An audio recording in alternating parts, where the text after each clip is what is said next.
Muchísimas gracias, Gracias, Ro. De nada. Muchísimas gracias. Ro. Despiste mío. Gracias, buenísimo ahora. Vamos entonces a rebobinar para que quede.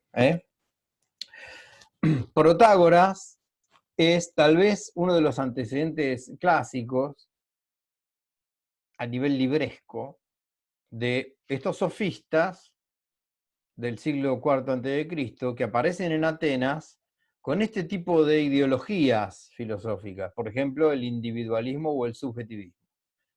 Protágoras, al plantear que el hombre es la medida de todas las cosas, de las que existen en cuanto que existen y de las que no existen en cuanto que no existen, así dice. El homo mensura, así se conoce. Ahí tenemos un rasgo clásico de subjetivismo. Yo, como sujeto cognoscente, soy el que pone la existencia de las cosas. Si yo no digo que las cosas no existen, las cosas no existen. Peor, las cosas existen porque yo digo que existen.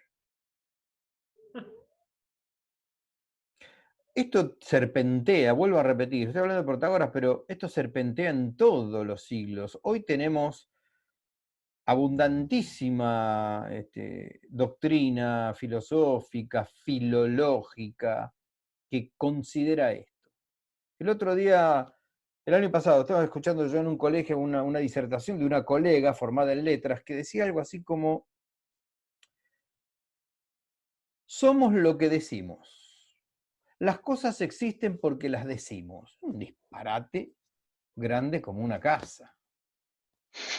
Fíjense, si yo tuviera que admitir que solo existe lo que soy capaz de nombrar, pero el mundo sería entraría en una lata de sardina.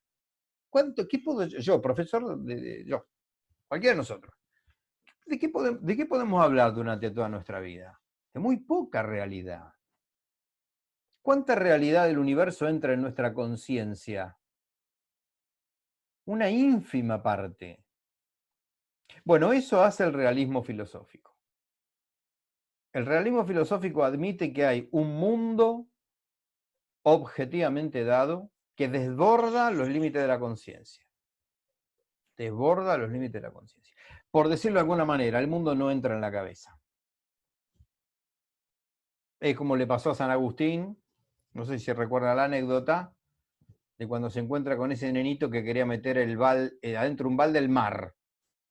Venía la ola y trataba de meter todo el mar adentro del balde y San Agustín le dice: no, en el balde el mar no entra, porque el mar es mucho más grande que el balde. Bueno, esto pasa con el conocimiento humano y el universo. Sabemos muy poco de lo que sucede en el universo, y de lo que sucede dentro de nuestro planeta también sabemos muy poco. Bien, homo mensura. Volvemos a la lógica esta escéptica. Ahí Hessen va a citar a varios autores. Está, por ejemplo, Oswald Spengler, en un libro que se llama La decadencia de Occidente, un libro interesante, pero acá hemos seleccionado algunos disparates.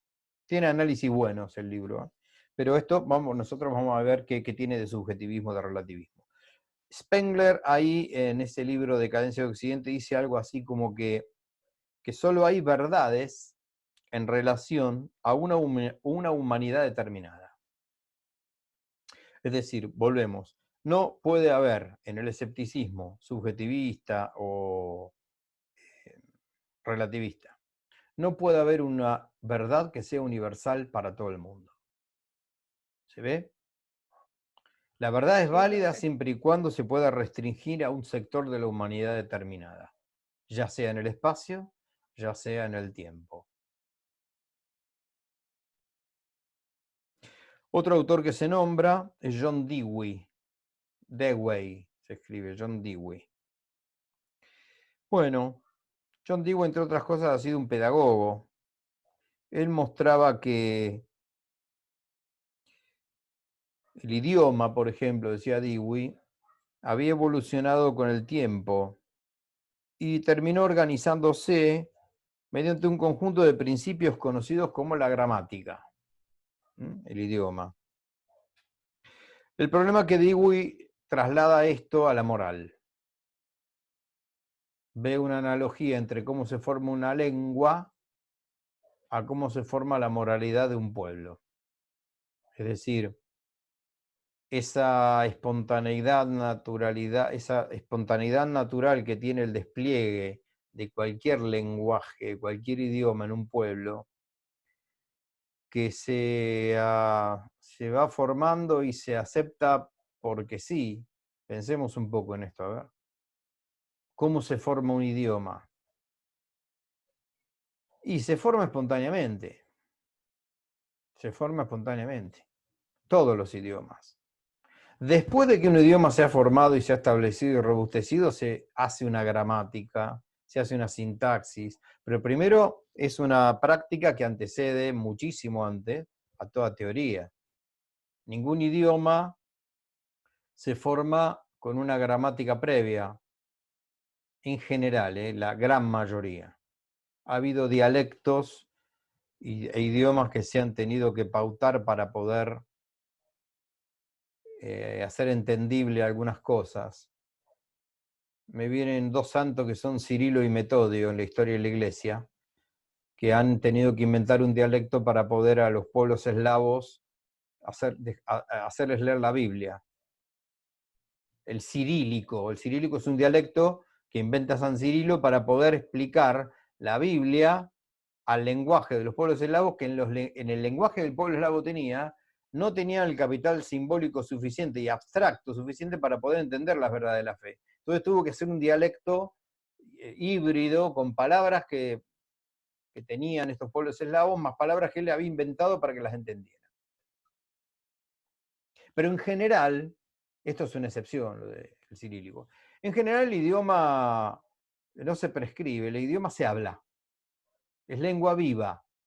Por eso que esto que estamos viviendo ahora, de que no digas esto y decir otro, no uses el qué sé yo, usa el todes o ponerle una X, eso es una arbitrariedad ideológica que en la historia de los idiomas no tiene precedentes. Una imposición gramatical o teórica que trata de modelar la práctica de un habla. Eso es lo más antinatural que tiene la historia del lenguaje y la historia de la humanidad. No pasó nunca eso. Bueno, Dewey decía que así como había normas para el idioma, también había normas morales. Es decir, que la moralidad no tenía un basamento a priori, un fundamento teórico a priori, lo que hoy llamaríamos una ley natural, sino que se fue formando como un idioma. Cada cultura tuvo la moral que pudo tener. Así como habla como pudo hablar, tiene la moral que pudo tener. Miren la gravedad de la concepción relativista moral, ¿no? Porque no hay por qué amalgamar el idioma con la moralidad. Dicho sea de paso, nosotros en una concepción realista de la nociología y de la ética, vamos a partir de la base que si bien cada pueblo tiene su manera de vivir, sus costumbres y sus morales, hay un basamento de fondo que lo conecta con el resto de la humanidad, que más allá de las diferencias epocales y culturales, hay un nudo, hay una base que no puede ser tergiversada. Pensemos, por ejemplo, en los derechos humanos. Yo le puedo dar a cualquier cultura que viva ciertas costumbres con su particularidad, ¿sí? Pero siempre y cuando no viole los principios inalienables y elementales de cualquier ser humano que vive en este mundo. Si hay comunidades que todavía mutilan a sus hijos por una cuestión estética, pues está mal. Por más que lo vengan haciendo hace siglos o milenios, de algún modo hay que ir a decirles que eso no lo pueden hacer. No es un etnocentrismo esto.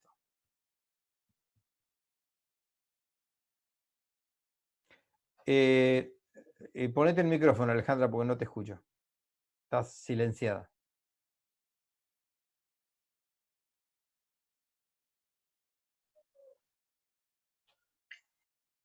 me llaman la atención los vocablos que usa. Etnocentrismo. Claro. ¿Explico? Bueno, Bueno, el relativismo cultural y antropológico usa esa palabra, que la inventaron ellos además, claro. peyorativamente. ¿A qué llaman ellos etnocentrismo? A creer que hay patrones que son universales para todas las culturas. Por ejemplo, los derechos humanos. ¿Por qué le llaman etnocentrismo a esto? Porque ellos tienen la concepción forzosa y ficticia de que en realidad eso es una cultura que está tratando de imponer sus patrones morales a las demás. Y generalmente ese tipo de culturas son las culturas occidentales, sí, occidentales, preferentemente las de órbita capitalista. ¿Sí? Pero así todo, ese tipo de relativistas culturales son, entre comillas, acérrimos defensores de la Declaración Universal de los Derechos Humanos. Entonces, entra en una flagrante contradicción. Porque si yo digo que cada cultura tiene derecho a hacer la moral que le plazca, yo no puedo entonces declarar universalmente, por ejemplo, que todos los seres nacen libres e iguales y que todos tienen los mismos derechos, nazcan donde nazcan, independientemente de su cultura, color, raza, sexo, condición social. Ahí hay una fuerte contradicción.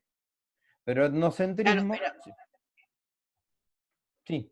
Claro, pero al ser, como en este caso los derechos humanos, no sé qué otro ejemplo puede haber, pero por ejemplo, el tema de los derechos humanos, es válido esa Sí. posición. ¿Cuál? Es válida la de los derechos humanos. Ah, claro que sí, sin No, duda. no, dentro de lo que es el etnocentrismo. No entiendo. Claro, usted decía, o yo malinterpreté, los derechos humanos están dentro del etnocentrismo. Es un ejemplo.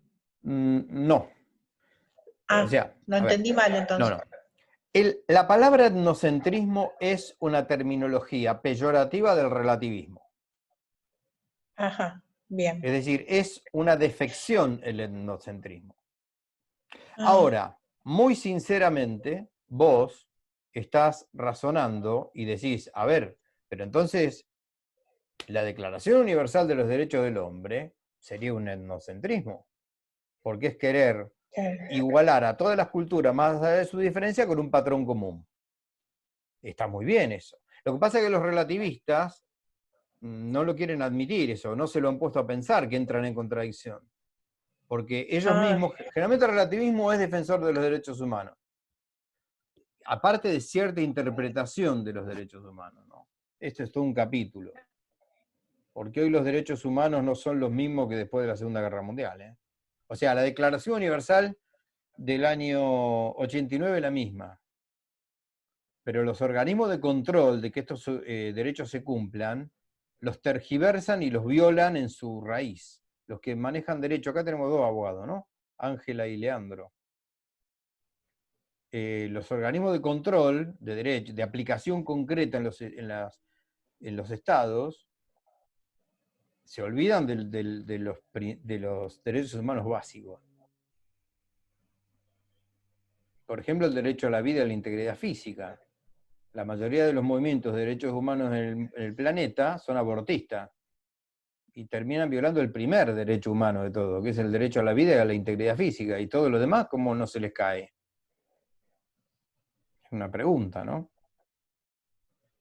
O sea, visto desde una perspectiva relativista, claro que la Declaración Universal de los Derechos Humanos sería etnocentrismo. Poner a un planeta en aislamiento social por una pandemia, eso también tendría que ser etnocentrismo. ¿Y por qué no dejan que cada cultura viva la pandemia como le parece? A la Organización Mundial de la Salud, que presumiblemente respeta a toda la relatividad de todo el abanico de culturas posibles, habidas y por haber, pero baja una línea para todos los para todas las sociedades y todos los estados de la misma forma. Igual con el que no acata. Es un loquito, ¿no? Ya sabemos. Ya incluso este tipo de política que estamos viendo hoy ya tiene los payasos de turno. Uno está por acá y el otro está un poco más arriba. Que falta que los noticieros le pongan una nariz de payaso. Me estoy refiriendo a Bolsonaro y a Trump, ¿no? Que en algún momento dijeron, no, esto no es tan así. Son medio payasos, sobre todo Trump. Pero bueno, da para pensar esto. Alejandra. Bien, y otro, aparte de la Organización Mundial de la Salud, ¿cuál podría ser? ¿Otro Que qué? tenga tantas controversias en lo que dicen y hacen y caigan dentro del etnocentrismo.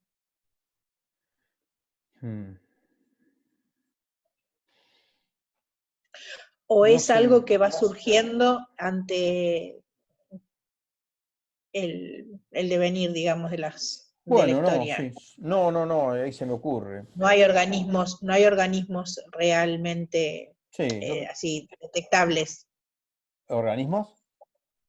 así que se puedan detectar, digamos, Sí, como yo creo que sí. etnocentrismo. Yo creo No que hay. sí. Yo creo que sí. Ah, hay. Y todo este intento global no es ni más ni menos que eso. ¿Sí? El Bueno, Banco bien. Mundial, el Fondo Monetario Internacional, el Club Bilderberg, la Ajá. Banca Morgan, la Open Society de Soros, Bill Gates. Bill Gates, ¿qué quiere?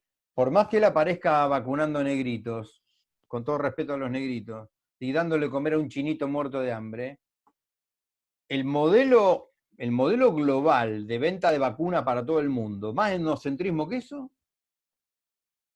Es verdad. Bien, ¿No se acuerdan cuando bien. cuando los norteamericanos vacunan a los vietnamitas después de la Segunda Guerra, en la guerra de Vietnam? ¿Qué hacían algunos vietnamitas? Les cortaban los brazos a los hijos, después de que los norteamericanos vacunaban en masa.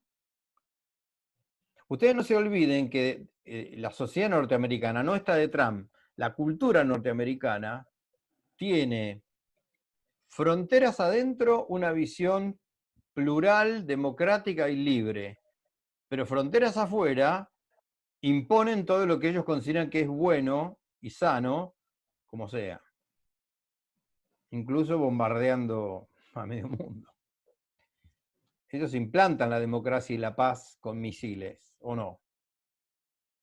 Sí, Los defensores de tal la cual, libertad, tal cual. ¿sí? ¿No son los héroes de la Segunda Guerra Mundial? Sí. Los héroes de la libertad, de la paz y todo esto, y terminan tirando 2 bombas atómicas en una isla chiquitita así como en Japón. Los amigos Sí, de la Estados humanidad. Unidos, Esto de Bill Gates, súper benefactor impresionante. de la humanidad, es eso. Ahí tenés un etnocentrismo, en mi opinión, ¿no?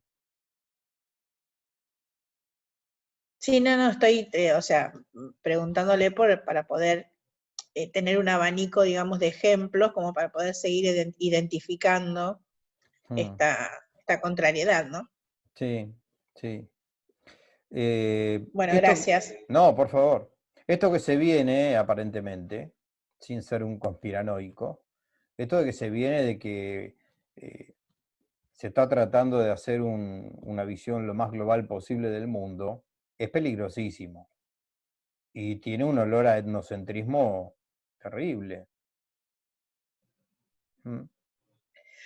Bueno, muy bien. Yo les pido por favor que avancen con este texto de Hessen. ¿No? De Hessen. Van a encontrarse con algunos autores que citan más cosas. Cito alguno más. Por ahí Hessen cita a William Graham Sumner en una obra que él escribió que se llama Folkways. Folkways. Y dice esto, miren. La filosofía del mundo, la política de vida, el derecho y los derechos y la moral son todos productos de las costumbres tradicionales. Y eso es Folkways, costumbres tradicionales. En otras palabras, lo que percibimos como conciencia es meramente el producto de la cultura sobre nuestra mente, a lo largo de nuestra formación en la niñez y la influencia cultural. No hay principios éticos universales, sino meramente diferentes acondicionamientos culturales. Me suena a la teoría de género. Sí, tal cual. LGBTIQ, Tal cual. W y todo eso. Sí, sí. X, Y, Z. Claro. Sí, porque en realidad esto de Sumner y eso que está diciendo Agostina de la ideología de género son constructivismos. Lo vamos a tocar acá el constructivismo y a ustedes también les suena. ¿Por qué son constructivismos? Y por lo que está diciendo acá Sumner. Claro. Lo que percibimos como conciencia es meramente el producto de una cultura sobre la mente. La teoría del vaso vacío. La tabula rasa de Locke. El ser humano, no tengo ningún vaso, a ver, suelo tener un vaso de agua acá. El otro día jugamos el vaso, ¿no? El lápiz. Bueno, hoy tengo la taza esta de estudiante, no sé si algunos hinchas estudiantes. Sí, profe. Tengo la taza de estudiante, pero no se ve vacía, ¿no? Digo, esa es la idea de que el ser humano es una bolsa. Ahí está, Alejandra la tiene. Ahí está, dejalo un poquitito ahí, Alejandra, poné. Bien. El ser humano sería ese vaso, pero vacío. De lo que yo eche, y esa es la sociedad, va a ser ese vaso. Somos el producto, gracias Alejandra, somos el producto de algo que nos viene de afuera. Venimos a la vida en cero.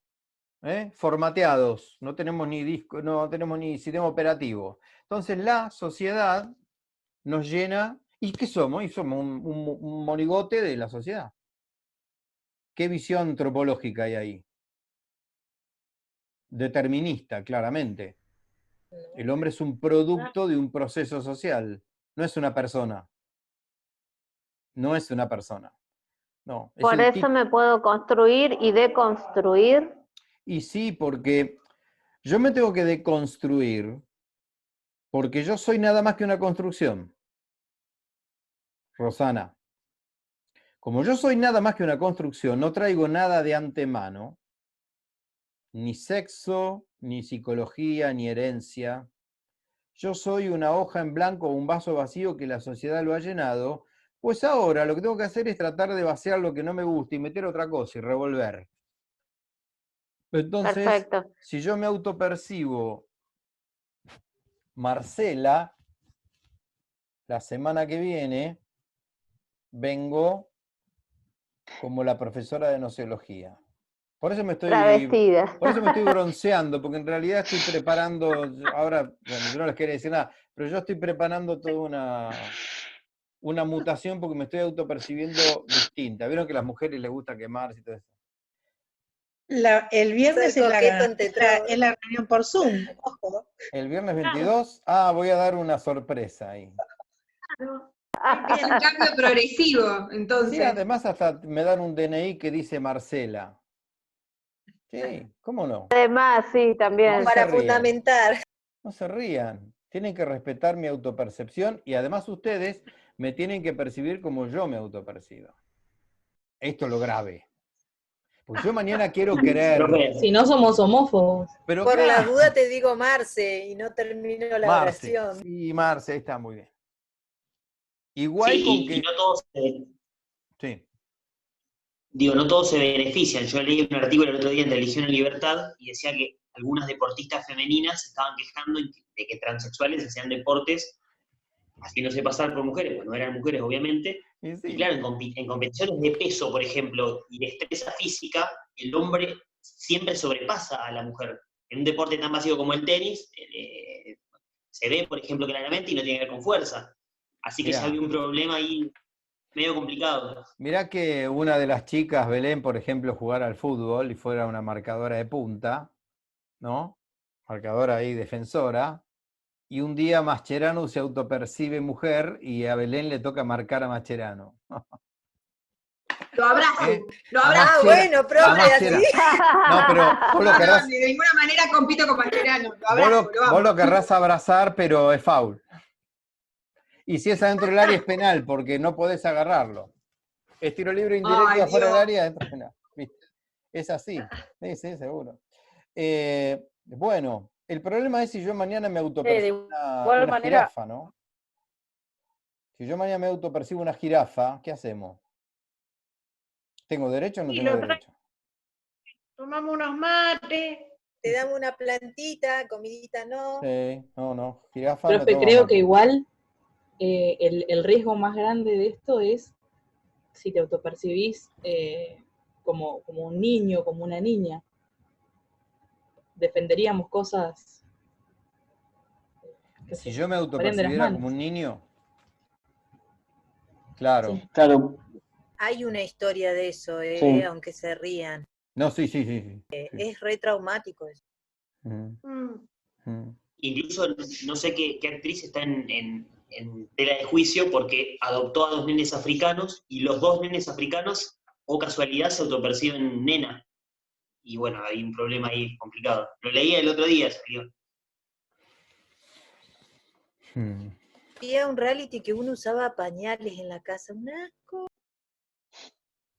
Pero eso ya es psiquiátrico, discúlpenme, ahí hay otro problema, de otra índole. El señor se percibía un bebé. Claro, ahí ya hay tema de la... el tema grave que decía Agustín es cuando Marcela Buscaglia tenga 18 años y quiera tener una novia de 16, ahí es un problema demasiado grave, ¿no? Sí, cuando una, Para ahí 16, apuntaba yo, claro. cuando una de 16 le dé bolilla a Marcela Claro. Buscal, que se cree 18, ahí va a estar el peor problema, porque ya es un trastorno, ¿no? Porque Marcela resulta que se corre la bola que tiene 52, Marcela, no 18. Sí. El ADN de Marcela no miente, ¿viste? Bueno, acá me están avisando que nos van a bajar la cortina. Escúchenme una cosa, les pido un favor, terminen con este tema de relativismo, subjetivismo y pragmatismo en el libro de Gessen. Yo no voy a volver a caminar sobre esto. Léanlo con detenimiento. Si lo pueden discutir entre ustedes, mucho mejor. Hay cursos que están haciendo grupos. No de WhatsApp, sí, de WhatsApp calculo que deben tener ustedes. Pero grupos así creo que se hace con Hangouts. O con esto, de leer, ¿no? Leer textos, estudiar juntos. Esta es una buena oportunidad para estudiar juntos. Sugiero nomás. Yo cuando estudié este profesorado tuve la fortuna de tener, no muchos, pero un par de compañeros tuve. Y estudiando de A1, de A2, de A3 es mejor. Sí se puede, ¿no? Hay que encontrar el ritmo, los tiempos. Bueno, les voy a subir un escrito que es una especie de resumen de lo que ve Gessen, también a modo de machete mío, pero que necesitaría que para la semana que viene lo tengan leído, porque yo este tema lo cierro acá. Ya la semana que viene nos vamos a ver con el realismo, que es la segunda respuesta a esto de la posibilidad del conocimiento. Bueno, creo que ya nos cierran, ¿Alguna cosita? Gracias, profesor. No. Gracias, profe. Yo Sí, Como toma, siempre. tengo un par de dudas, no sé si por favor, llegamos. dale. La primera es rápida. En cuanto al etnocentrismo, ¿esto lo determina el realismo frente al relativismo o surge este concepto del relativismo como concepción del mundo? Eso último. El etnocentrismo es un neologismo relativista. Bien. Un Y después, por neologismo ejemplo, con la relativista. frase, y con la frase de el hombre es la medida de todas las cosas. Protágoras estaría más, por ejemplo, hay un problema filosófico que es si el árbol cae en el medio del bosque y no hay nadie para oírlo. ¿Hace ruido? Sí, hace Eh, ruido. Según la frase de Protágoras no sabemos, pero sabemos que hace ruido. Porque Tomás, tendríamos que negar el universo. La especie humana es la última en llegar, es la más joven. ¿Qué pasó antes? ¿No había universo? No. A Protágoras solamente se le puede ocurrir eso. Andaba a decírselo a un astrofísico eso. Que no existió. El planeta Tierra es mucho más viejo que el ser humano. ¿Y cómo sabemos eso? Si no había ningún ser humano para verlo. Eso va para Schopenhauer, ¿no? Y para algún momento de la obra de Borges. Pero estamos hablando casi de literatura, no de filosofía. ¿Sí? Está muy bien tu pregunta, ¿eh? Cualquiera de estas preguntas que ustedes me quieran hacer durante la semana cuando van estudiando, contáctenme personalmente. Por ahí, por ahí lo están preparando el tema y hasta el viernes faltan unos cuantos días. Mi teléfono lo tienen ustedes. Algunos me han llamado por teléfono ya. ¿No tiene mi teléfono? Sí, No, yo no. profe. ¿Eh? Qué bueno que habilite. Total, la puede ver cuando puede y nos responde cuando puede. Bueno, ahora les pongo, en el grupo les pongo mi celular. Creo que lo puso ya Lo la puso, semana lo pasada. puse. Sí, creo que sí, ¿eh? Bueno, Sí, por la úsenlo. reunión. Porque, por ejemplo, viste, ahora está muy buena la pregunta de Tomás, pero esto por ahí se cae y quedamos ahí en el medio. Yo con algunos cursos hago eso. Me preguntan durante la semana, les contesto, después lo pasan al grupo que tienen entre todos y, qué sé yo, por ahí es la pregunta de más de uno, ¿no? ¿Sí, Tomás? ¿Está con eso? Bueno, ¿algo más? Tenemos cara de viernes, ¿eh? ¿En qué sentido? En todos los sentidos, estamos cansados, ¿no? Sí, sí, estamos cansados, profe. Bueno, traten de descansar el fin de semana, de tirar la computadora por ahí. No, no la tiren, pero apáguenla. Esto es una cosa. Esto es una cosa. Bueno, en un rato subo todo esto y Dios mediante nos vemos el próximo 22, entonces. Sí, Sí, Sí, sí, bueno, sí. les voy a ir avisando qué vamos a hacer. Estén ahí como para sumarse, pero tenemos que organizar un poco con el profesor Aguirre y algún profesor más, a ver qué vamos a hacer, como para organizarlo Ok. medianamente. Por ahí hagamos algo del 25 de mayo, alguna palabra de algún profesor de historia, una especie de efeméride. Bueno, gracias. Un gusto Gracias a escucharlos ustedes. como siempre. Chao, profe, gracias. gracias, Nos profesor. vemos. Gracias, profe. Chau, Chao, chao. hasta luego. chicos. Adiós. Nos vemos.